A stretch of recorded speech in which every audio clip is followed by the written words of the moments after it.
सबसे पहले सभी को राम राम। आज हम क्लास 8th की एक्सरसाइज 9.3 का क्वेश्चन नंबर 7 सॉल्व करेंगे।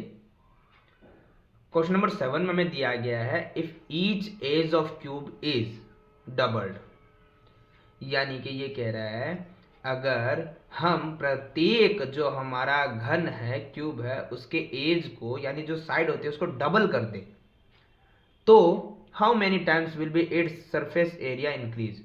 तो उसका जो सरफेस एरिया हम निकालते हैं वो कितने टाइम्स इंक्रीज हो जाएगा, ज्यादा हो जाएगा, बढ़ जाएगा। और सेम ऐसे ही सेकंड क्वेश्चन में पूछा है कि डबल करने पे how many times will be its volume increase. उसका जो वॉल्यूम होता है आयतन वो कितना इंक्रीज होगा, कितने टाइम इंक्रीज हो जाएगा। जैसे क्या होता है, टाइम क्या होता है, जैसे हम कहते हैं 2 1 2, अगर वो आंसर आ जाए 2 8 आ जाए तो हम उसको क्या कहेंगे 4 टाइम इंक्रीज हो गया, 2 4 8। तो इसीलिए हम देखो सबसे पहले इसको करने का तरीका करेंगे तभी समझ पाएंगे। पहला क्वेश्चन लेते हैं। पहले क्वेश्चन को सॉल्व करने से पहले हमें क्या चाहिए, इसने यहाँ पे हमें क्यूब की एक्चुअली एज है कितनी, साइड है कितनी, वो हमें दे नहीं रखी है। तो शुरू कैसे करेंगे, देखो शुरू करने का आसान सा तरीका है, नहीं दे रखी है कोई दिक्कत नहीं, हम लिख सकते हैं, चलो मान तो सकते हैं। तो हम लिख देते हैं let edge of original cube be x. हम क्या करते हैं, हमें यहाँ पे कुछ नहीं दिया गया है तो हम स्टार्ट करते हैं। हम क्या करते हैं, डबल करने से पहले जो हमारा ओरिजिनल क्यूब है उसकी साइड हमें नहीं दे रखी, हम उसे एक्स ले लेते हैं, एक्स मान लेते हैं। तो अब उसका हम सरफेस एरिया कैसे निकालेंगे, देखो सरफेस एरिया निकालना आसान है, उसका फॉर्मूले लगाना होता है।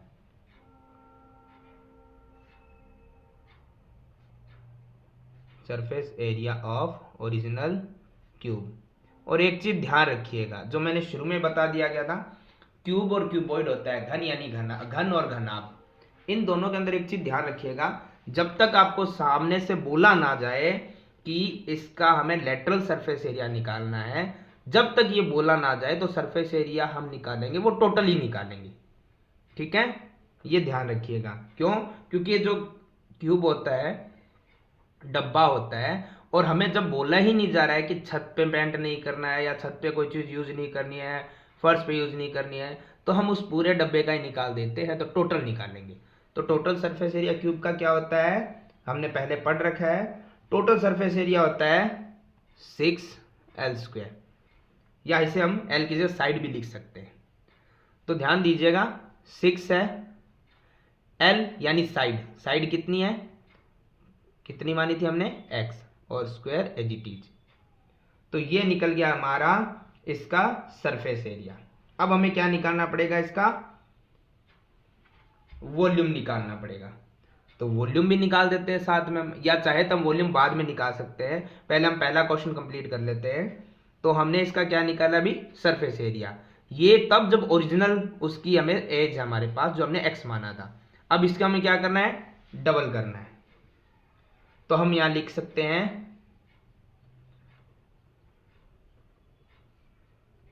एज ऑफ न्यू क्यूब, जो क्या थी पहले x थी, अब उसका क्या हो जाएगा डबल, यानी कि 2 टाइम्स वो इंक्रीज हो जाएगी। क्योंकि डबल हमें सबसे पहले दिया गया था, दुगना हम कर सकते हैं, हमें दिया गया, यहाँ पे ट्रिपल गया था तो हम 3x कर देते। तो जब 2x करेंगे तो ये आंसर आएगा 2x मल्टीप्लाई करने पर। अब इसका इसी का भी सरफेस एरिया तो निकालना है डबल होने के बाद। तो देखो surface area of new cube, तो देखो फॉर्मूला तो चेंज होने वाला नहीं है, वही रहेगा 6L² या 6 साइड स्क्वायर। तो देखो 6 एज इट इज रहेगा, L यानी साइड कितनी आ गई, अब न्यू हमारे पास 2x आ गई है, और उसका हमें क्या करना है स्क्वायर। तो देखो 6 है, 2 का स्क्वायर होता है 4, और x स्क्वायर का होता है x²। तो देखो x² तो मल्टीप्लाई कर नहीं सकता, सिर्फ लिख सकता हूं, लेकिन 6 × 4 की मल्टीप्लाई कर सकता हूं, ये कितना हो जाएगा 24x²। अब एक चीज हमें यहां समझनी है कि हमें यहां पर जो हमारा फर्स्ट क्यूब था और अब डबल होने के बाद हमारा जो क्यूब है उसके सरफेस एरिया में कितने टाइम्स का डिफरेंस आया वो हमें निकालना है। इंक्रीज हुआ है वो तो हमें दिख रहा है, पहले 6x² था, अब 24x² आया आंसर, पहले का आंसर ये रहा। और न्यू अब जो क्यूब है उसका आंसर सरफेस एरिया का ये रहा। बट हमें ये बताना है कितना इंक्रीज हुआ है, तो निकालने का सिंपल तरीका है, अगर बढ़ा है तो हमें पता है सेकंड का ही बढ़ा होगा, तो जो बढ़ा हुआ है उसी को ऊपर रखना है हमें 24x², और जिसका कम है उसको नीचे रखना है और कट करना। देखो x² से x² चला गया, 6 से 6 1 जा 6 और 6 4 जा, ये प्रोपोर्शन टाइप है, ठीक है। इसे हम ऐसे नहीं करते तो ऐसे भी कर सकते हैं 24x², और यहाँ पे प्रोपोर्शन में हो गया हमारा 6x²। देखो 6x² से यहाँ पे 24 को जब हमने कट किया तो हमारा आया 4 और 1, तो हम यहाँ देख सकते हैं कितना इंक्रीज हुआ हमारा, 4 टाइम्स। तो यही आंसर हमें लिखना है कि the surface area of the new cube will be 4 times। 4 times increase हुआ है तो यहाँ 4 टाइम्स लिखेंगे, 4 टाइम्स ऑफ द, और किससे हुआ था ये, ओरिजिनल क्यूब से। ओरिजिनल क्यूब का 6x² था, ये 24x² हुआ, यानी 4 टाइम्स इंक्रीज हो गया है, ठीक है। तो ये हमारा पहले क्वेश्चन का आंसर हो गया है कंप्लीट। अब इसी तरीके से हमें सेकंड का आंसर निकालना पड़ेगा, और उसके लिए भी हमें क्या करना पड़ेगा, सेकंड में भी ये सेम ही प्रोसेस करना है, बट वहां पे सरफेस था, यहाँ पे वॉल्यूम निकालना है। तो स्टार्ट तो वैसे ही करेंगे। सबसे पहले हमें क्या चाहिए, लेट, क्या चाहिएगा सबसे पहले हमें चाहिएगा सबसे पहले इसकी एज, और एज हमारे पास कितनी थी, एज हमारे पास एक्चुअली आई थी x, क्योंकि हमने स्टार्ट में यही माना था, और यही हमारे दोनों में काम आएगा। तो हमें क्या है मानने की जरूरत नहीं, हमने पहले ही मान ही रखा है। तो हम सीधा वॉल्यूम निकालते हैं, वॉल्यूम ऑफ ओरिजिनल क्यूब, जो पहला वाला क्यूब है उसी का। और वॉल्यूम का फॉर्मूला क्या रहता है, वॉल्यूम का फॉर्मूला रहता है L3, जिसे हम नॉर्मली साइड क्यूब भी बोल सकते हैं। तो देखो यहां पर क्या है, हमारे पास L यानी साइड, साइड हमने पहले ही ओरिजिनल क्यूब की कितनी मानी थी, x, वो x ही रहेगी, अब चेंज थोड़ी होगी। और उसका क्यूब जब हम करेंगे तो वो आ जाएगा x³। और अब हमें क्या था, जो न्यू हमारा क्यूब था उसका हमें क्या निकालना है, वॉल्यूम। तो देखो हमें यहाँ पे लाइन लिखनी पड़ेगी, वॉल्यूम ऑफ न्यू क्यूब। तो volume of new cube formula तो वही रहने वाला है, बस ये ध्यान रखना है न्यू क्यूब की जो साइड है वो हमारे पास कितनी आ गई थी, डबल हो गई थी, यानी कि हो गई थी 2x। और उसका जब हम क्यूब करेंगे तो देखो क्या होता है, सबसे पहले इसका क्यूब भी होगा और इसका भी होगा, तो 2 का क्यूब कितना होता है, 8। कुछ बच्चों को यहाँ पे कंफ्यूज हो जाते हैं, हमने जो क्यूब वाली एक्सरसाइज की थी वो याद रखिएगा, भूलना नहीं है। सिंपल सी चीज है, यहाँ पे 2 है और उसका क्यूब करना मतलब 2 को 3 टाइम लिख लेना और मल्टीप्लाई करना, 2 2 जा 4, 4 2 जा 8। वही मैंने यहाँ पे लिख दिया है, ये L था। अब हमारे पास यहां पर है x का क्यूब, एज इट इज रहेगा। अब हमें बताना क्या था कि कितना यहां पे वॉल्यूम इंक्रीज हुआ है, तो सबसे पहले वही कर पाएंगे हम। तो हमारे पास है x³ और प्रोपोर्शन में 8x³, x³ से x³ गया, इधर बचा 1, इधर बचा 8, कितने टाइम्स बढ़ा है, 8 टाइम्स। तो आंसर रहे, लास्ट लाइन क्या रहेगी हमारे पास,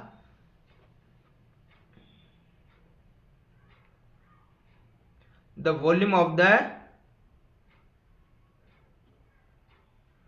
new cube will be 8 times of the original cube। तो इस तरीके से हमारा क्वेश्चन नंबर 7th भी होता है कंप्लीट।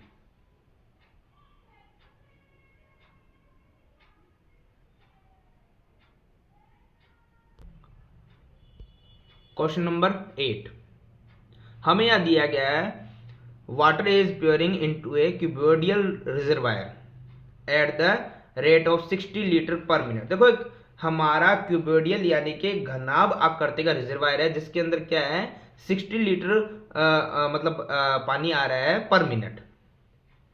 और हमें क्या दिया गया, वॉल्यूम दिया गया रिजर्वायर का 108 मीटर क्यूब यहां पर दे दिया गया है। अब हमें क्या करना है, हमें find the number of hours with it will be take to fill the reservoir, यानी कि हमें ये बताना है कि ये कितने घंटे के अंदर ये रिजर्वायर भर जाएगा जब पर मिनट पानी आ रहा है 60 लीटर। तो देखो हमें क्या किया, सबसे पहले तो वॉल्यूम जो भरना है उसका वॉल्यूम दे दिया गया है। तो सबसे पहले हमें जो चीजें दी गई उसी को हम लिख लेते हैं। एक तो हमें दिया गया है rate of water pouring by 60 litres और वो कितना आ रहा है पर मिनट में, ठीक है। और इसके साथ में रिजर्वायर है कितना बड़ा, उसका वॉल्यूम क्या है वो हमें दे दिया गया है, volume of reservoir 108 metre cube. अब एक चीज समझिए, ये ऐसा क्वेश्चन हमने पहले भी किया था कि हमें पता है कि वॉल्यूम मीटर में दिया गया है लेकिन जो पानी आएगा वो लीटर में दिया गया आपको। तो सबसे पहले इस मीटर को इस लीटर में चेंज करना पड़ेगा। और हमें पता है कि मीटर दिया गया है तो हमें एक ही चीज याद आती है 1 मीटर क्यूब, और 1 metre cube is equal to 1000 litre. तो ये चीज ध्यान रखिएगा, 1 मीटर क्यूब में 1000 लीटर पानी आता है। तो हमारे पास कितने यहां पर मीटर क्यूब है 108। तो जो हमारा पानी है वाटर वो कितना हो जाएगा 1000 मल्टीप्लाई 108। तो आंसर हमारा आएगा 1,08,000 लीटर्स। तो अब पानी लीटर में आ गया है, पर मिनट जितना पानी आ रहा है वो भी लीटर में आ गया है। अब हमें सिंपल सा एक ही चीज बतानी है कि ये जो टैंक है जो इतने लीटर पानी आ सकता है पर मिनट इतना पानी आ रहा है, एक्चुअली भर कितनी देर में जाएगा, कितने घंटे लगेंगे भरने में। तो सिंपल सी बात है, जितना बड़ा टैंक है उसका वॉल्यूम, सबसे पहले हमें आंसर क्या निकालना है, यहाँ पे कितना टाइम लिया है तो लिख देते हैं time taken to full the reservoir, यानी कि ये रिजर्वायर पूरा भरने में जो समय लगेगा वो बताना हमें। तो सबसे पहले किस में जा रहा है पानी, वॉल्यूम ऑफ रिजर्वायर अपॉन में, उसके साथ में जो पानी आपके पास आ रहा है वो किस हिसाब से आ रहा है वो यहाँ पे लिखना पड़ेगा। तो पानी आ रहा है, पानी का जो कितना रेट आ रहा है वो बताना है, रेट ऑफ वाटर प्योरिंग। तो देखो रिजर्वायर का जो वॉल्यूम था वो लीटर में हमने निकाल लिया, कितना था 1,08,000 अपॉन में रेट ऑफ कितना था, रेट था 60 लीटर और ये आ रहा था पर मिनट, ये पर मिनट आ रहा था। तो आंसर जो भी आएगा मिनट में आने वाला है, ये पहली चीज है।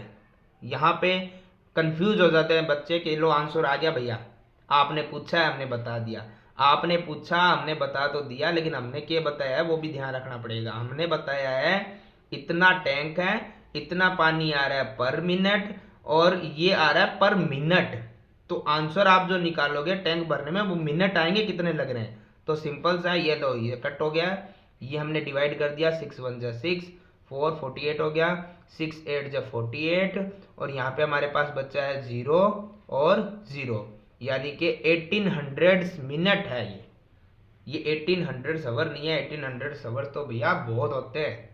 ऐसा कौन सा टैंक है, कोई चिराग थोड़ी है जो भर ही नहीं रहा है। तो हमें यही ध्यान रखना है कि यहाँ पर 1800 मिनट आ रहे हैं, 1800 घंटा मत लिखा ना भैया, सामने वाला बोर्ड में नंबर देता देता बावड़ा हो जाएगा, ठीक है। लेकिन अब हमें ये आंसर खत्म करना है, लेकिन आंसर तो हमारा आ गया था 1800 मिनट, लेकिन इसने घुमा दिया। ये भैया क्या कह रहा है, नंबर ऑफ आवर्स बताइए भैया, यानी कितने घंटे लगने वाले हैं। तो घंटे बताने पड़ेंगे, मिनट से पार नहीं पड़ेगी। ये किताब वाले बड़े होशियार होते हैं, इनके आंसर मतलब कभी ख़त्म ही नहीं होते हैं कि कहाँ तक जाना है। तो हम भी जाएंगे वहाँ तक। देखो 1800 मिनट है, चेंज करना है हमें हवर्स में। हवर्स में पूछा ना, तो देखो इतना सिंपल सा काम है। 1800 मिनट्स को हवर्स में आप नहीं बता सकते हो, सिंपल सी बात है। एक हवर में कितने मिनट होते हैं उसका डिवाइड कर दो, जो आंसर आएगा वो हवर्स में आ जाएगा, क्योंकि ये हवर्स में हम लिख रहे हैं। मिनट में लिखा था तो हमारा मिनट्स में आंसर आ गया था, अब हवर्स में लिख रहे हैं तो हवर्स में आ जाएगा, ये ध्यान रखना। 0 से 0 कट गया, 6 3 18 और 0 का 0। अब जो ये आंसर आया है ये आवर्स में आया है, तो हमारा कितना समय लगेगा उस टैंक को भरने में, रिजर्वायर को भरने में? 30 आवर्स लगेंगे भैया। तो इस तरीके से हमारा क्वेश्चन नंबर 8 और एक्सरसाइज 9.3 होती है कंप्लीट।